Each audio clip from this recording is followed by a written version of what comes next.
Curious about a case that could wreck your workplace? Lucky for you, we have a lawyer on the clock. Phil, I kind of pride myself on making predictions, looking into that crystal ball, and I feel like more times than not, I'm right. And now I'm going to call myself out just a little bit because on this one, I was right in the action that was taken. I was wrong on the timing, Oh, and so see, then this sounds like an argument with my wife right there. You're just right there, no matter what, no matter yep. how wrong she might be, she will find a sliver of something to say, I was right. And Well, that's all that matters. Yeah. I was definitely right about the action taken, just not quite about the timing. But I also there's also some actions that were taken that I did not see coming right away, but these were taken also. And so, trying to keep our focus on what matters to employers and how the new administration is going to affect employers. You'll recall that I had predicted that on day one of Trump's administration, he would fire the NLRB's general counsel, You Jennifer did. Abruzzo. Yes. And And maybe he was preoccupied with, a number of executive orders. yeah, I think you're correct on that. Thank you for helping me explain my error on the timing of this. But it took a little while. It took about a week into his presidency before he fired NLRB General Counsel Jennifer Abruzzo. But what's also interesting is not only did he fire Jennifer Abruzzo, but he also fired one of the Democrat board members, NLRB board members, Gwen Wilcox. So we've talked on the program before that the NLRB and frankly, we'll talk about the EEOC today. They are by their nature political agencies. They were set up by Congress to have 5 seats. In this case, the board, 5 board members. In the case of the EEOC, 5 commissioners. And whichever party holds the White House typically gets 3 seats on the board or the EEOC.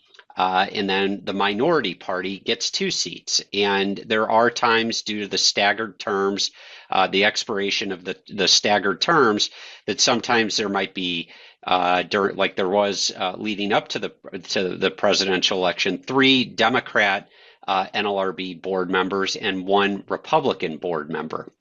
And so what Trump did was he fired Gwen Wilcox, and so that leaves 2 Democrat board members and 1 Republican board member sitting at the NLRB. This one surprised a lot of people that he actually fired Gwen Wilcox.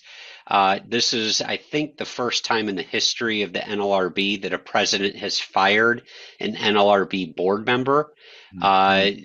Based on the way the board was, the composition of the board at being 3 to 1 and now down to 2 to 1. And actually, I think I have to correct that because there was a board member in December who was up for reappointment, and she did not get reappointed. So I guess by my count, there's 1 Democrat board member and 1 Republican board member. So there's not even what's called a quorum on the board for the board to make decisions right now. I think we've seen that before, maybe even with the NLRB and not having enough of a quorum, really. We did when it got down to 2 to 1 under the Obama administration, 2 Democrats and 1 Republican. There were about a year's worth of decisions that got thrown out because the courts, I think the Supreme Court said that the board did not have a quorum. But right now, again, if my math is correct, I think the board is at 1 to 1.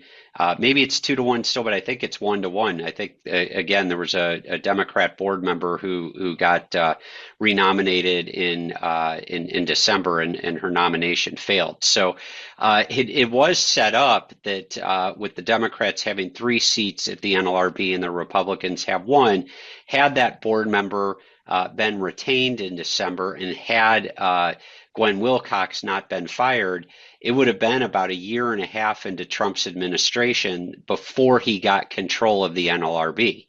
But he has taken actions into his own hands, and by firing Gwen Wilcox, clearly he will be appointing more business-friendly members at the NLRB.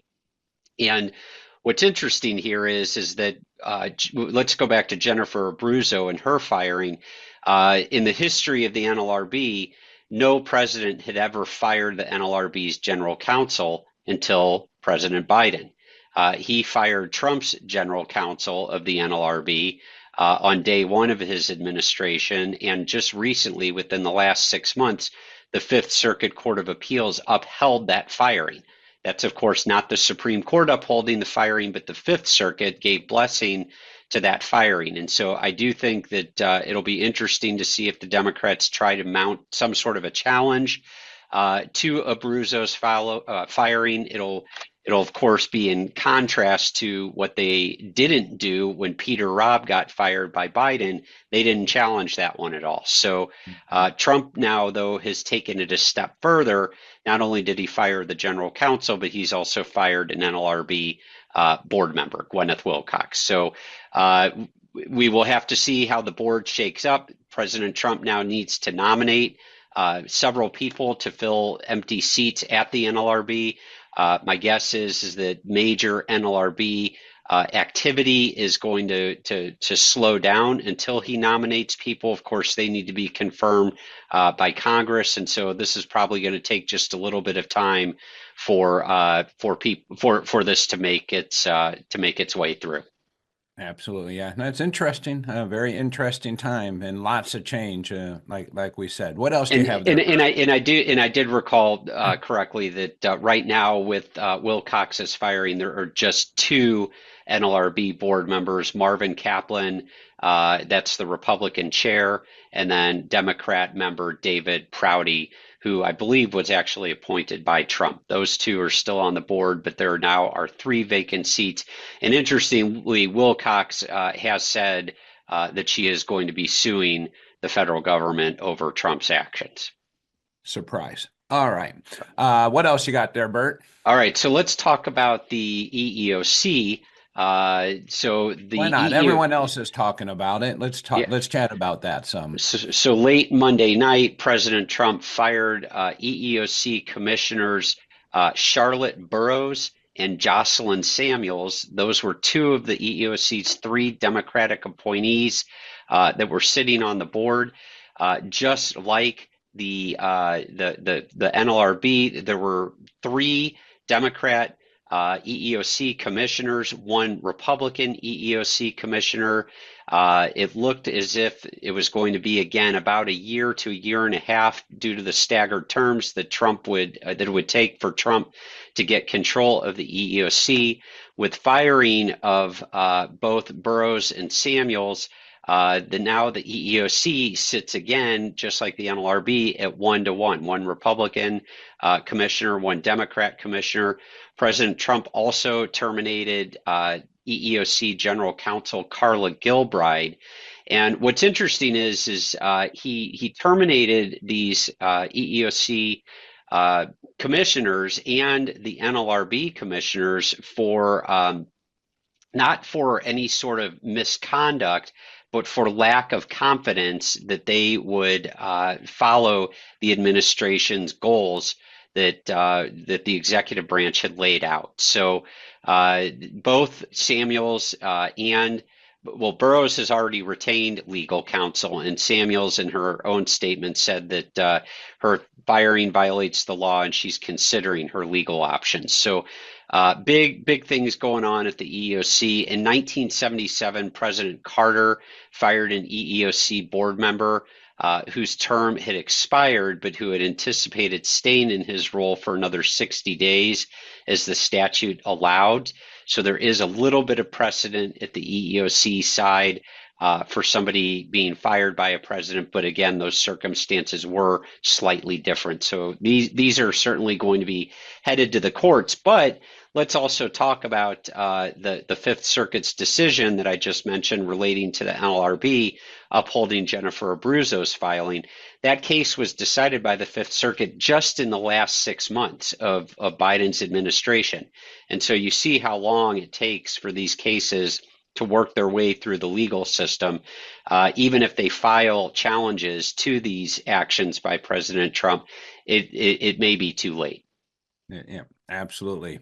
That's lot of movement real quick, without the agencies to guide us on the administration's proclaimed policy. So Exactly. Thanks for being an on-demand viewer of This Week at Work.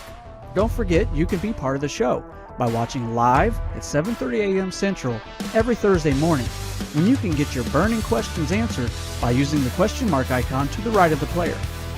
In fact, you can ask a question now. Head over to aimea.org. Under Member Resources, you'll find This Week at Work. Click Listen Live to register for our next episode and submit a question. Or follow or subscribe wherever you get your news and entertainment. We'll see you next week when we discuss what's happening this week at work.